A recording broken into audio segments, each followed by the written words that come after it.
right, craziness going on with the Giants.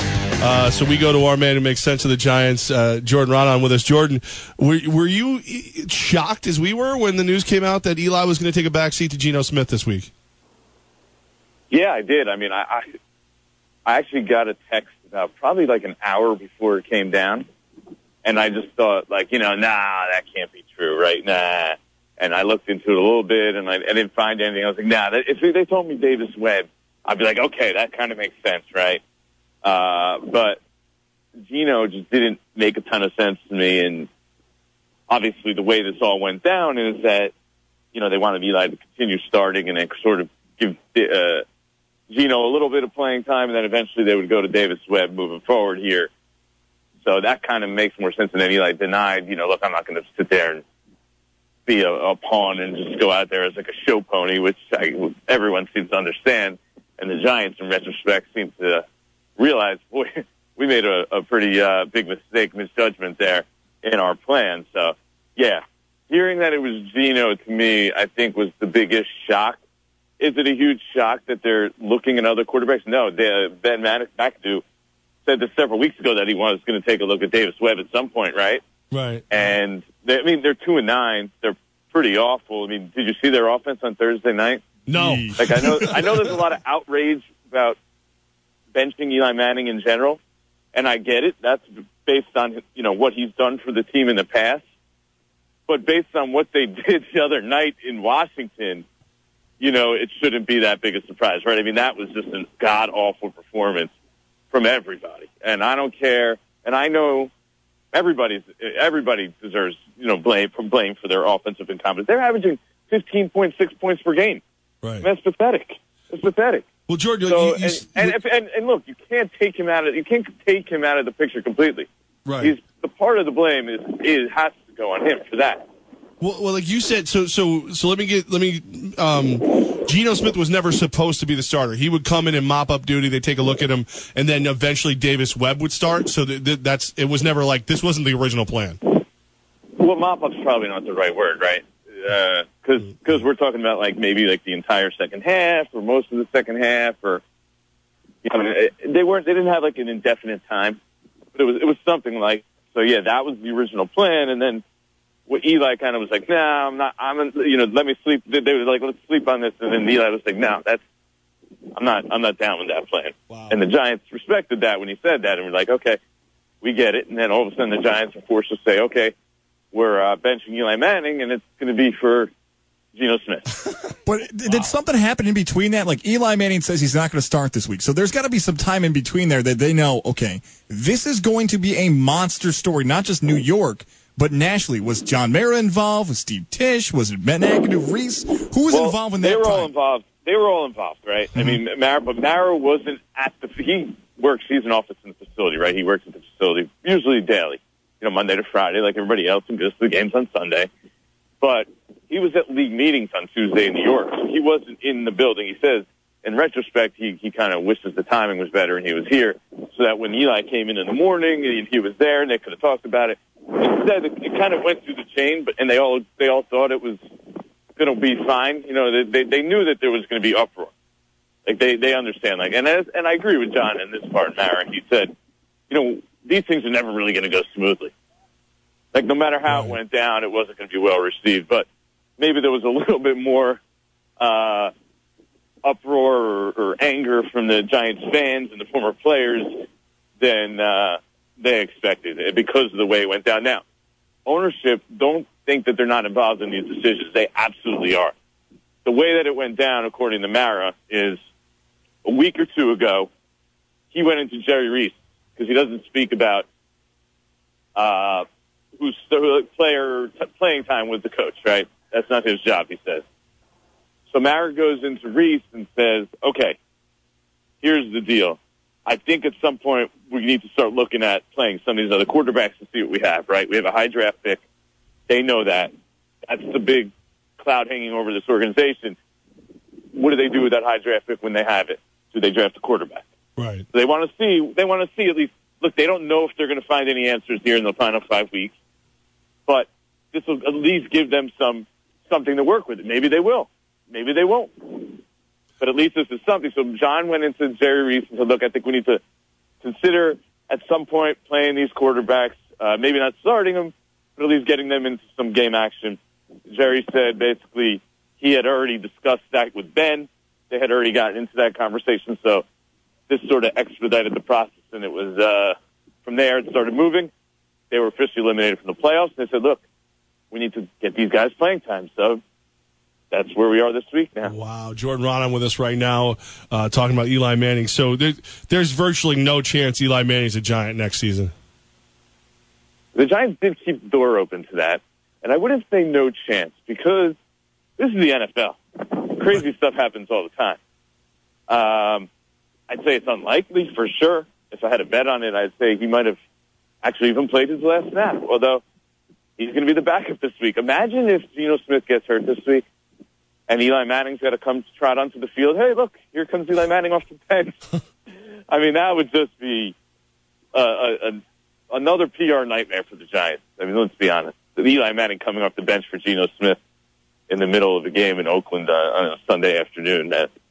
But, yeah, I mean, it's trending towards Eli not being here next week. He was very upset with the way this went all down. From everything I heard, Eli was not a happy man. That conversation, when they talked about it with Ben, when he talked about it with Ben, I guess it was maybe with Reese and McAdoo, did not go over especially well, and he was not happy. And now they're going to probably look at other options. Because he has a no-trade clause, right? But on the fifth day of the league year next year, he's due a $5 million bonus. So why would any team trade for Eli Manning now?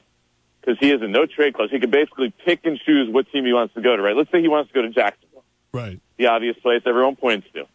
Why is Jacksonville going to give up a draft pick, right? Mm-hmm. When they say, no, we'll just make you cut him. Because once it gets to March, I don't know what the date is, 13th or 18th, whatever it is exactly. Once it gets to March 13th or 18th, you're either going to have to pay him $5 million or cut him. So we'll just let you go to that deadline and cut him. And then we'll go sign him. They don't have to give up anything for him. Does he still? And they could also renegotiate that contract, which counts $22 million against the cap next year.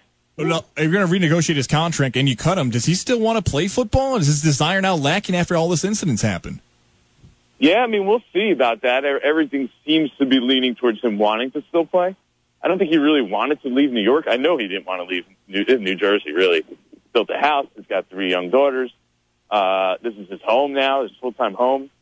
He definitely did not want to leave, but if he wants to play football, there's the possibility that the only way he's going to play football moving forward is if he goes somewhere else for a year or two. And it's going to be his choice, though, because he has that no-trade clause in the contract. So it's all up to him now. Jordan, what's the fallout with his fellow teammates? You know, they look at it, and from my impression of speaking to a bunch of them, and most of them are younger. I mean, they're not really Eli's contemporaries at this point, right? Right. They're like, hey, this is a business. We see that now, for sure. We've seen it before, but now we're really seeing it. It happened to Eli Manning, right? I think Justin Pugh said, look, I thought I saw everything. Now I've really seen everything, if there was an untouchable, I thought Eli Manning was that untouchable, but apparently that's not the case. Nobody is untouchable in this business. So I think that's sort of the line of thinking you hear from players. Oh, sorry, 104.5 The Team, your home for New York sports. Jordan Ranaan joining us right now. So if Davis Webb or Geno Smith are both actually play well these last few weeks, is that enough to keep Ben McAdoo, Jerry Reese, and others around? I mean, it's hard to see everybody making it through this. There's been just so much junk this year. It's just going to be hard. I mean, this is the 5 out of 6 years that they didn't make the playoffs. Obviously, that can't all fall on McAdoo. That's the only one who's been around for that are Eli and Jerry Reese. Now, they obviously already pushed Eli out, or at least somewhat. Jerry Reese seems to be next in line. And, it's just hard for me to imagine all of them coming back for sure. Any of them in particular, you can make a good argument that all of them should be gone. So I think everything is on board. The Davis Webb card, I thought, was sort of like McAdoo's last card, right? That's his guy. Don't be fooled. That's his guy. He pushed for him, from what I heard, pretty much in every round of the draft. Right? Huh. So if he goes in there and does well, and the offense looks better, if you're McAdoo, you go in there and you say, look, you gave me no offensive line and a quarterback who can't move. Right? How is that supposed to be successful? Look what happens when I put a quarterback who at least can move around a little bit, who's a little more lively. You know, even with a bad offensive line, we had some success. You know, I think we could do this moving forward. That's his argument. That was sort of his trump card, so we'll see how it turns out. Wow. Jordan Ranaan with us. Jordan, we really appreciate it. I know you're super busy. One more question before you go. All season, Ben McAdoo has made little comments about how Eli has to play better. Has this kind of been in the back of his mind all along to try and get Davis Webb in there and see what he is? I don't think it's been in the back of his mind. I think he was hoping Eli Manning would play better. but the reality is he hasn't played very well. And I know you can look at the numbers. Oh, his numbers aren't bad, right? But, come on. If you're watching the Giants play the last 2 years, he really has not played very well. He obviously does not have weapons around him this year. He doesn't have a good supporting cast in general. It's definitely faulty. But he also hasn't played very well. I mean, it's just that simple. You're hoping that your highest-paid player, your biggest superstar, can make other guys play, raise their level. And it really hasn't happened at all. So I don't think this is in any way what Ben McAdoo wanted to happen. He was hoping for the opposite. But he knew in the back of his head, I know there's people in the Giants building that thought Eli was slipping 2-3 years ago, and, they thought he was pretty close to done. So, I mean, everybody saw it. I think the whole organization knew that his level of play, he's not Eli Manning from 2011, where people are like, oh, he's a Super Bowl winning quarterback. No, he was a Super Bowl winning quarterback. If you still think that that's the same player that's on the field every week, I think that's a flawed assumption at this point. I mean, 6-7 years later, he's not going to be the same player at 37 years old, and the results kind of are showing it. Jordan Ranaan, man, we appreciate you. Are you headed out to Oakland? Headed out to Oakland. That's right. Saturday morning or so. All right. Well, safe travels. Enjoy the warm weather, and good luck watching Geno lead the offense. You know what? Here's the strange thing. How about this? I'll let you sit on this before I leave, right? Okay. Imagine Geno Smith. First of all, he's going to have more success than Eli had the other day, right? In the last game we saw from the Giants. He can't possibly do worse. I mean, they were so bad offensively. They had one first down in the second half, and it was on their last drive when, it was like a bogus drive. So, but imagine he goes in there and him or Davis Webb moving forward play well.